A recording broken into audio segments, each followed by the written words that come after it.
वाले टाइम पे हम ही आप लोगों को नीचे भी लाने वाले। हमें एटीएम की तरह क्या है यूज करा जाता है। वो फ्री में काम कब तक करेगी? कहते कि आशा रीढ़ की हड्डी है, लेकिन रीढ़ की हड्डी तो बताते, लेकिन हर जगह शोषण है। बहन 9,300 रुपए जो है कमा रही है, तो क्या वो अपने दूध का बिल भर सकती है?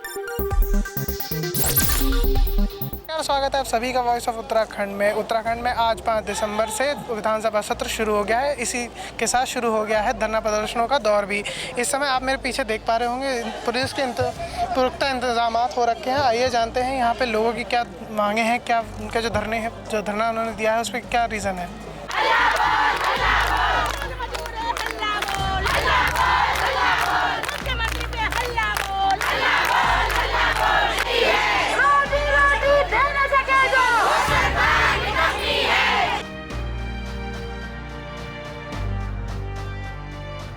कहना चाहती हूँ, ज़्यादा नहीं बोलना चाहती हूँ। कहते कि आशा रीढ़ की हड्डी है, लेकिन रीढ़ की हड्डी तो बताते, लेकिन हर जगह शोषण है। लगा के डॉक्टर से और लगा के एएनएम से और सब जगह शोषण है। जब हमें बोला जाता है कि हम केस लेकर गए, हम कहते हैं आशा का क्या काम है, आशा अपने घर जाए। जब आशा का काम ही नहीं है, आशा घर जाए, नाम नहीं लिखा जा रहा, फिर काहे को आशा को रखा जा रहा है? जब आशा को सारा सर्वे दिया जाता है तो आशा को इंसेंटिव तो मिलना चाहिए।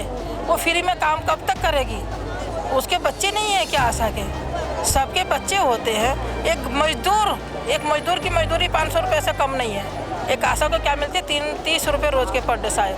बस लोगों को ज़्यादा नहीं बोलना चाहती, लेकिन मैं ये ज़रूर बोलना चाहती जो भी हम लोगों का है, मतलब कि हमने जो मान रखा हुआ है कि हमारा मानदेय से लेकर और जो भी हम लोगों के वो हमारा ज़रूर बढ़ना चाहिए। इसी तरह को अगर मैं देखा जाए तो हमारा जो है ग्रेजुटी को लेके जो है हमारे राज्यों में, हमारे जो उत्तराखंड राज्य में ग्रेजुटी है वो नहीं है, जो कि हमारे केरल प्रदेश में और हमारे हरियाणा राज्य में आपने देखा ही होगा। जैसे कि हरियाणा में बहुत विगत कई दिनों से जो है हड़ताल चल रही है, पंजाब में भी चल रही है। और आप ही के माध्यम से हम भी अपनी उत्तराखंड सरकार, धामी सरकार से ये कहना चाहेंगे कि माननीय मंत्री जी, हम आपकी छोटी बहनों की तरह हैं। आप ही सोचो, अगर एक बहन 9,300 रुपए जो है कमा रही है, तो क्या वो अपने दूध का बिल भर सकती है?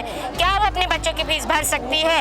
क्या वो अपने बिजली और पानी का बिल भर सकती है? हमारी 6 सेवाएं, हम अपनी 6 सेवाओं को निस्वार्थ भाव दे रहे हैं। हम ना दिन देखते हैं ना रात देखते हैं। हमें एटीएम की तरह क्या है यूज करा जाता है।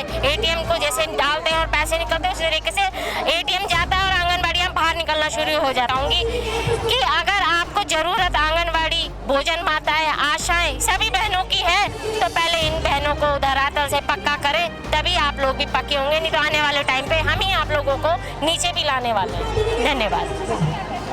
हमें कर्मचारी घोषित किया जाए, न्यूनतम वेतन 26,000 रुपये दिया जाए। 2021 में हमारा एक प्रस्ताव बना था, उसको लागू नहीं किया गया। अब तक 4,000 रुपये प्रतिमाह बढ़ोतरी का था, तो उसे हम दोबारा उसको मांग पत्र में रखे हैं कि इसको लागू किया जाए।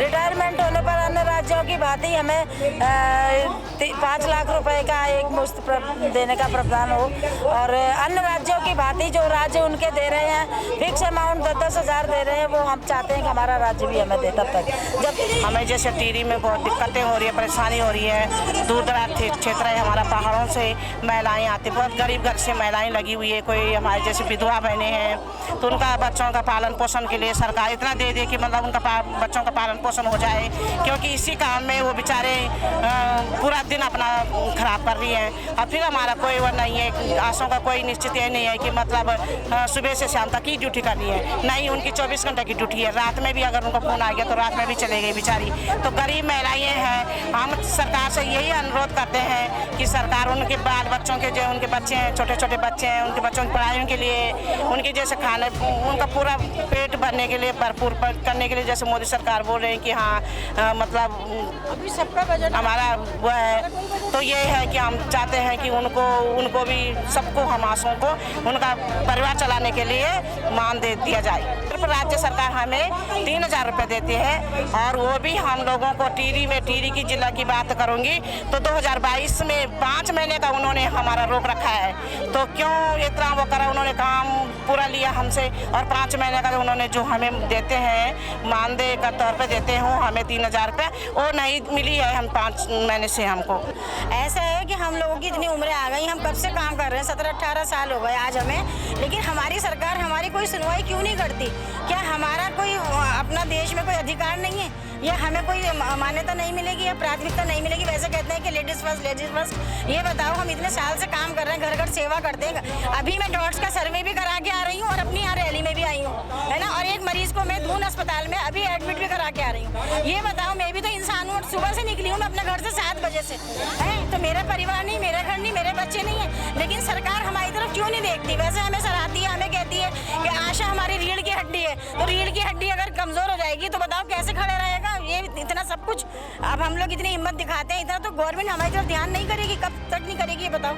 ऐसे तो हम लोग देखो बीमार भी पड़ते हैं, सब कुछ होता है, हमारे कौन देखभाल कर रहा है, कौन देख रहा है? कोई मेडिकल सुविधा नहीं, यहाँ तक कि हमें किराया तक नहीं मिलता। अपने पल्ले से खर्च करके मरीज एडमिट करा के आ रही हूँ मैं, क्योंकि उसका आदमी नहीं था, मैं थी सिर्फ। अब वो मेरे पास भागी, पड़ोसन को भेजा कि दीदी ऐसे ऐसे बात हो गई। तो बताओ कितना हम लोग सहयोग करें, औरतें होके हम दिन रात मेहनत करने को तैयार हैं। जो गवर्नमेंट काम देती है वो तुरंत करते हैं हम, चाहे हमें अपने घर में कुछ भी हो जाए नुकसान, लेकिन हम गवर्नमेंट का काम मना नहीं करते, इसलिए कि हमें पता है कि हमारी सरकार हमें कुछ समझ के ही कहती है। अगर हम समझ रहे हैं तो सरकार को भी तो हमें समझना चाहिए। हर चीज़ का बजट आता है, हर चीज़ में सबके नाम आते हैं, एक हम लोग इतने पीछे क्यों रहते हैं, ये हमारी समझ में नहीं आता। जब हमें रखा, घरों से निकाल के रखा है ना, तो हमने भी सोचा कि चलो सरकारी काम है, आज अच्छा नहीं तो कल अच्छा होगा, लेकिन कब तक हम सोचें, कब तक इंतजार करें अच्छा होने का? सोचते सोचते सर हमारी उम्र आ गई, मैं खुद 55 की हो गई हूँ। ये बताओ कब तक दौड़ूंगी, कब तक मेरे शरीर में जान रहेगी?